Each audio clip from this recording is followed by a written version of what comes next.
sa video na to. Sabi niya, 10 piso lang daw to, malaki-laki na. Medyo intimidating, visually nakakatakot, pero in all fairness, malakas siya. Gulat. So that, grabe nakakatakot.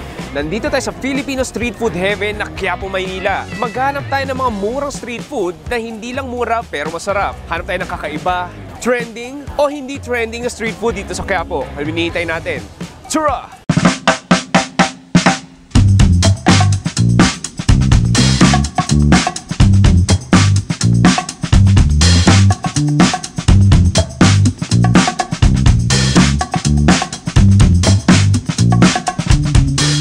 Pare, isang magandang araw dito sa busy, bustling, crazy Quiapo, Maynila. It's nice to be back at welcome sa second channel natin na Another Chewy Show. Marahil nagtatanong ko, sabihin nyo, Pops, bakit ka puro Quiapo Food Tour? Quiapo Food Tour na naman, marami nang gumagawa ng content ng Quiapo Food Tour. Ang sasagot ko sa inyo, second channel natin to at kung gusto mo ng okay na content at panibagong content para magkaroon ng konting traction, pumunta ka ng Quiapo. Total, ginagawa ng mga baguhan yun at ginagawa rin ng mga foreigners. Gawin na rin natin sa content natin yun. O, di ba?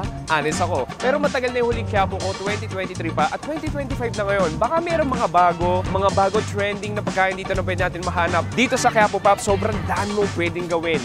Pwede kang bumili ng mga pasalubong, lahat ng pangangailangan mo sa bahay, kwarto, CR, kusina, pwede mo mahanap dito. Pwede kang bumili ng sampagita, pwede kang magsimba, pwede kang magpahula, pwede kang magpakulam, pwede kang magpagayuma. Lahat ng pwede ay pwede dito sa Quiapo. Anyway, ang mission natin dito is maghanap ng murang street food, unique Filipino street food dito sa Quiapo. Wala tayo paligoy-ligoy pa, simulan natin ng ating super cheap Quiapo Filipino Street Food Tour. Hinihintay natin, tara!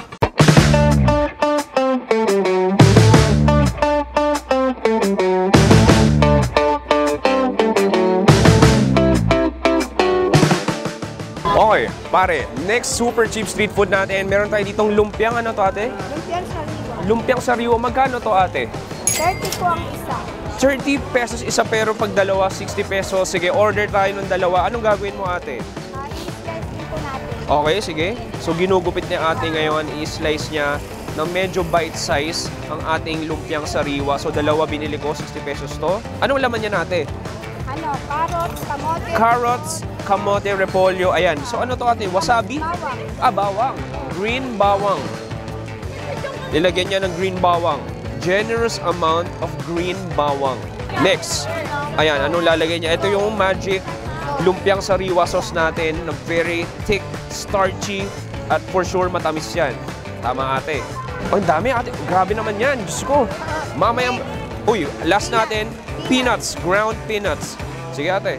Ay, sorry. Yeah, I hold. Sorry. Of course, I will hold it. Yan. Ang dami nun. Boom. Cherry on top. Meron tayo itong plastic spoon. Ate, maraming salamat. Daghang salamat. Okay, let's proceed to our food. Look at this. Overflowing ng very sticky sweet sauce. Halu-haluin natin konti. Alam mo, gusto ko natikman yung sauce muna. Cheers. Sarap. Oo, ang tapang ng bawang. Ang tapang, ang sarap. Strong, salty garlic sauce. Ito yung isang sauce natin, malapot, matamis, na parang mabawang din. Kuha tayo ng pinaka-lumpiang sariwa natin, tsaka repolyo. Yung gusto ko may labanos. Tapos, repolyo. Cheers. Simple lang. Very straightforward. Simang klase. Yung sipa ng bawang. It gives an exciting flavor. And then pinakasariwa natin, drenched na siya. Sobrang daming gulay. Yung crunch ng repolyo na nun din. And then that extra sweetness galing sa peanut. Yung peanut powder rin, nagpapalasa. Isipin mo isang peraso nito, 30 pesos lang. Sarap. Ate, nakakailang ganyan ka, inubos mo? 150 grams. 150 pieces ng lumpia sariwa. Everyday yan. Sure ball. Dito ka yung pesto mo, dito lang sa Quiapo. Paiba-iba ka. Depend. Pag may pulis, bawal. Okay, okay. Isa pang kagat tayo. Cheers. Pag may pulis, bawal. Lumpiang po. Anyway, Pops, marami akong murang pagkain dito. Hanap tayo next street food.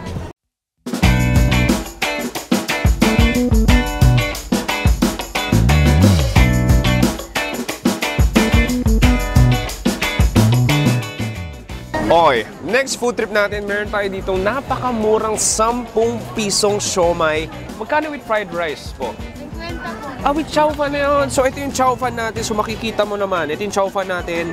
Look at this. Halos ubos na. Ubos na yung kalahati. Meron tayo ditong hotdog. Meron tayo ditong scrambled egg.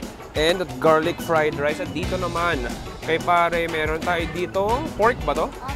Pork siomai. Homemade pork siomai. Sige, order ako isa, Pops. So, ayan, kumuha siya ng styrofoam. Kukuha siya ng cup. And then with that fried rice goes in. Another layer of fried rice goes in. So parang 1.5 cup yun. And then, kuha na siya ng hindi lang isa. Hindi lang dalawa.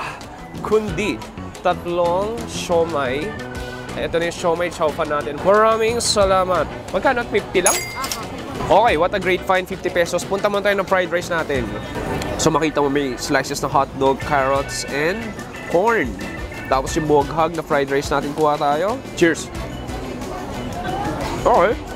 Parang classic fried rice lang din. May konting bits ng carrots, may konting bits ng mais, and then parang may konting bawang din siya.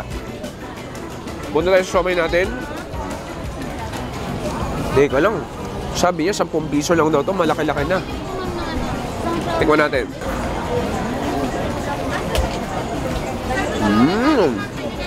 Malasa siya. Very meaty, porky. May konting katamisan din siya. Pero ang sabi niya, bakit hindi mo, Pops, siomai rice yan, ba't di mo nilalagyan ng chili garlic or ng toyo? Meron dito, self-service. Tama po ba? Naglagay ng kaunting bawang. Konting, ay, mukhang madugo ang chili nila. Pag siomai ang gaya. Purong sili. Purong sili talaga. Tapos, konting toyo. 20 po ito na. Okay, proceed tayo sa siomai natin. Kuha tayo dito. Kuha tayo ng kanin. Cheers!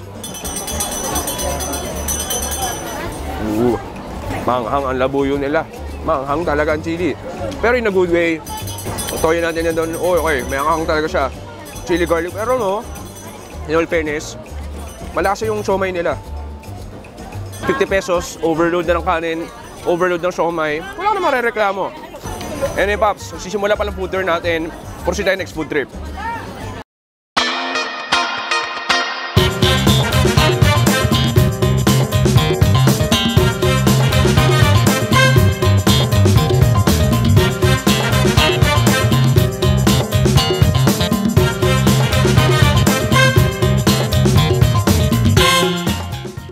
Okay, next super cheap street food natin. Nandito tayo sa legendary Kim Chong Tin Hopia Factory since 1927. Pops, ang galing na tayo dito, 2023. Pero sa sobrang dami na ng flavors, ilan lang yung tikman ko. Mag-try naman tayo ng mga bagong flavors na hindi ko pa natitikman. So makikita mo dito, bubungad sa'yo ang iba't ibang klase, iba't ibang uri ng flavor ng hopia. Meron tayong hopia munggo, meron tayong hopia ube, hopia baboy, pork zuro. Meron, bago to Meron tayo ditong hopia munggo with pork floss, hopia munggo with salted egg, diced munggo. Dito, halika kayo, di pa tayo tapos. Meron tayo ditong hopia munggo, sugar-free. Sa mga diabetic, pwede itong munggo na ito. Tama to, kuya. Okay, meron tayong hopia pandan, hopia black munggo, parang red bean, hopia kondol, winter melon. Tapos dito, ang mga diced hopia natin na, ano to kuya? Bite size, munggo. Bite size, so hindi mo na kailangang gumanon kasi diretso na. Isang kagat na lang. Kuya, sa lahat ng hopia dito, anong favorite mo? Munggo, sir. Amo, classic talaga. Original. Tama. Order na tayo ng mga ordering ko. Siguro, tikim tayo ng Try mo, sir, yung pork floss. Yung, ay, bago ba yan? O sige. Sabi ni kuya, try din natin tong, 70 pesos lang, no? Hopia mango. So, try itong sugar-free para kakaiba. Sige, try din natin itong sugar-free. Mura lang yung lahat ng to. Tikman na natin. Okay, simulan natin dito sa ating sugar-free hopia. So, nakalagay siya sa plastic wrapper or paper wrapper ba ito? Okay, mga maliliit siya. 3 piraso, 4 na piraso. Ayan. So, munggo to na sugar-free. Know that? Tikman natin. Cheers! Wala mo Okay, gets ko. Definitely yung tamis wala, pero yung lasa ng munggo, evident pa rin. Para siyang mashed potatoes sa bibig mo, and then there's a crunch outside, parang bread-like crumbs na texture. And then, iba lang din nila yung quality ng munggo nila dito. Ang sarap lang din talaga, parang krema na. Next natin, pork floss. Oh, look at that. Oh, wow. Ay, kakaiba. Ito yung mga pork floss natin, oh. Cheers. Oh, parang sarap. Ito yung parang very savory hopya. May munggo pa rin, may konting sweetness. Pero this one definitely saltier siya. And then yung pork floss natin nandun. Basically, parang siyang dehydrated na karne ng baboy. Iba talaga yung quality ng hopya nila dito. Next natin meron itong mango hopya. Hindi ko pa natitikman. Ang hirap niya alisin. Pao, patanggal. Ang galing, iba talaga pag magaling mag-muscle up. Pati pag-alis ng tape kaya. Pakita natin, may 4 man laking piraso ng hopya. Kunatin natin. Wow, nice. May mango jam sa loob. Itsura pa lang mukhang masarap na. Cheers. Wow. Alam mo siya Jollibee, yung peach mango pie. Siyempre ito hindi to peach, mango lang. Pero parang ganun yung texture ng feeling niya. Parang siya mango jam na matamis, may konting sourness. And then yung outside niya, that toasted, flaky, doughy na hopya. Ang sarap. Tsura pa lang, oh. Lokal ka mareklamo, isipin mo, almost 100 years na sila. So, the fact na tumagal siya na ganong klaseng tagal, ibig sabihin talaga kalidad yung hopya nila. Isa sila sa pinupuntahan dito sa Quiapo. Kung makita mo take-out and take-out, bulko-bulko yung order, iba't ibang flavors. Tapos ako, kain pa rin ang kain ng mango hopya nila. Anyway, bago ko mabusog dito, proceed ang next food trip. Sabi, kita mo, ako na ng bila. Hoy, ikaw ha, kaya kung channel natin. Baka di ka na-subscribe. Subscribe ka na.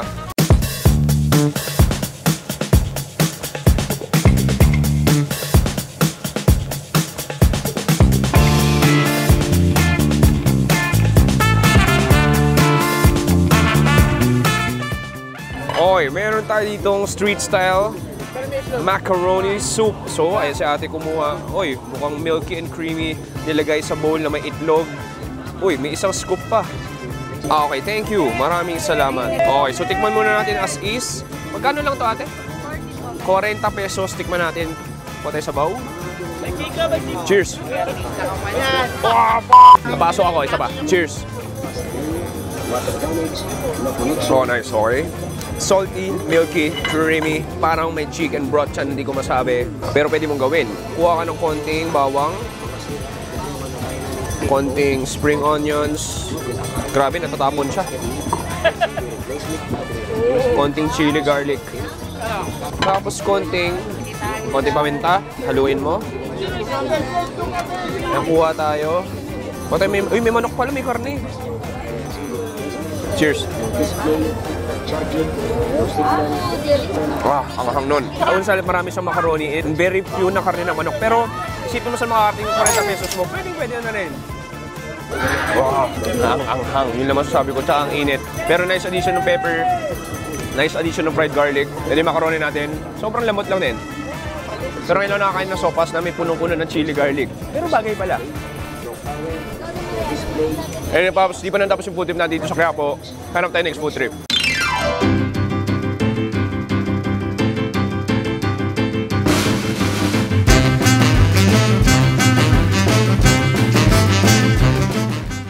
Okay, next food trip natin, nandito tayo sa sikat na laguan ni Kuya.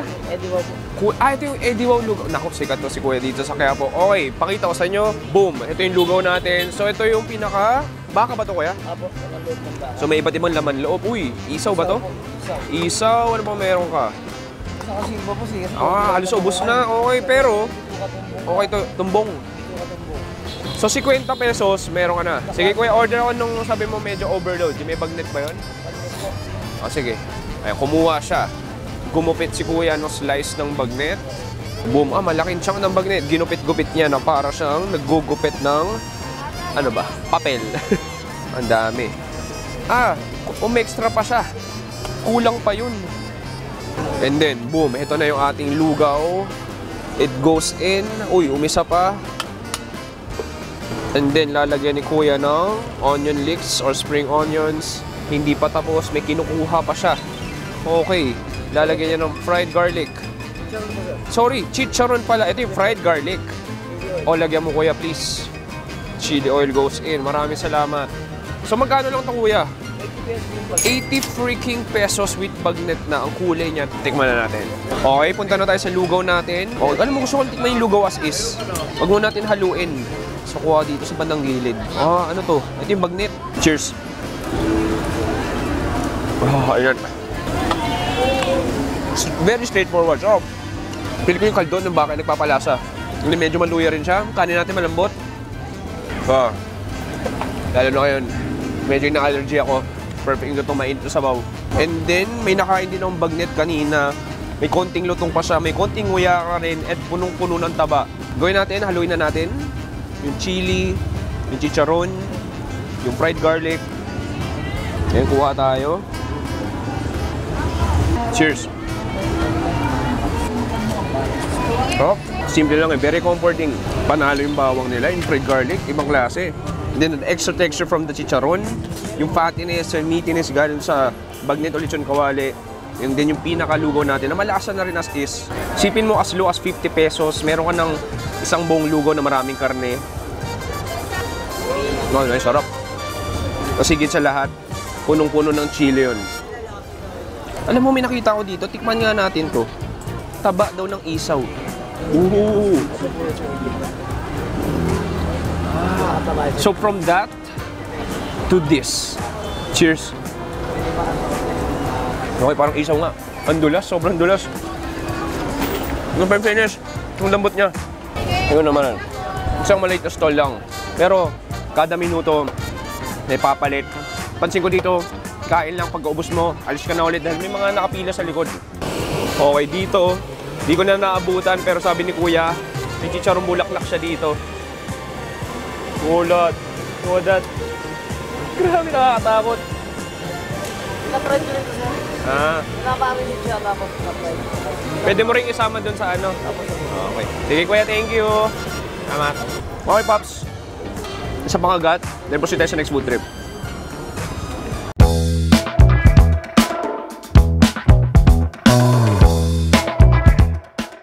Okay, last super cheap street food natin dito sa Quiapo. Kung may Eddie Wow lugaw, meron ding Eddie Wow baga. So, ito ay Kowlongs. Tama ba, Kuya? Uy, si Kuya ulit. Tama ba, Kuya? Kowlongs to. Baga ng ano? Baga ng baga. So, dito makikita mo, simple lang ang proseso. Ito, ano Kuya, minarinate mo na yan? Apo, sir, bali po, pinapakulungan ko po muna siya. Ano, Kuya? Pinapakuluan muna. Okay, pinapakulo para luminis, mawala ang go. Tapos, gagawin ko po, adoboin po. Adobo style. Pag adobo, yan po, pag-break na siya. So ito yung pinaka-marinade. May tanglad ka? Meron po, sir. Para mabango. Galing para malasa. Tapos dito na yan, diretso na dito prito. So ito na. Tapos may dalawang sizes ka. Merong 10, magkano to? 20. Meron ka 50. Sige, try natin yung 50. Kuha tayo dito. Tapos ito Kuya, ito yung suka toyo mo. Ito yung hot sauce, ito yung normal. Sige, lilagyan na ako ni Kuya. Pipino, may sili, sibuyas, tapos suka toyo. Nice. Templado rin po yan, sorry. Okay, Kuya, maraming salamat. Okay, punta na tayo dito. Sige, kuha tayo dito. Umuulan na. Tikman natin. Cheers. Oh, nice. Para tong ano, yung dos stress. Alam mo yung pagkain na yun? Yung may litid, tapos sa baga. Ito yun. Sa itong marinade niya, adobong-adobo lang din. Somehow yung aromatic ng tanglad na lalasahan mo. And then yung toyo suka, may konting asukal for sure dahil matamis siya. Yung sibuyas nandun, yung pipino masarap din. Well, in fairness ha. Masang anggo. Feel ko, kumakain ng bopis. Ganun yung flavor profile niya. Alam mo, di naman sa ano ha. Ang linis ng lasa niya, wala talagang anggo. Sige, tikim tayo isa pa. Ayun, gusto ko may pipino tsaka sili, tsaka sibuyas.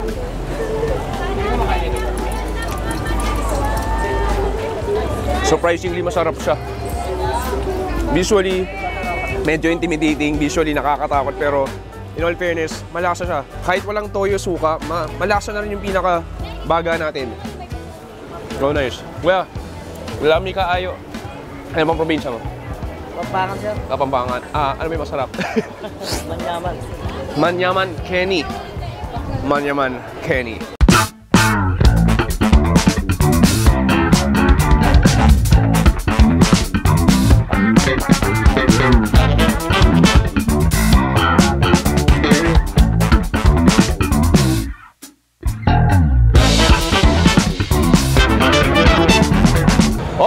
dito nagtatapos ang ating food tour, street food tour dito sa Quiapo. Alam mo mga pinunta natin, nag-try tayo maghanap ng mga hindi nag-trending. Yung mga, uy, meron pala dito nun. At halos lahat yun, actually hindi halos lahat yun, very affordable, napakamura. Ang nagastos lang natin lahat doon is 440 pesos. Ang dami na nun pare. Alam mo, iba lang talaga ang buhay ng Quiapo ngayon. Kung dati nandito lang mga tao para magsimba. Ngayon, iba na street food scene. May mga classic na street food. At sa same time, meron din mga creative at modern na Filipino street food. Kaya naman if natuwa kayo doon, mag-subscribe na sa channel natin, ang second channel natin, Another Chewy Show. Maraming salamat sa panonood. Ako si Chewy. Dito sa Quiapo, Manila, nagsasabing stay safe, good night, and goodbye. Bang! Alright. Hindi, wala tip lang, diba? Pre, dumi yan. Dumi. Madumi.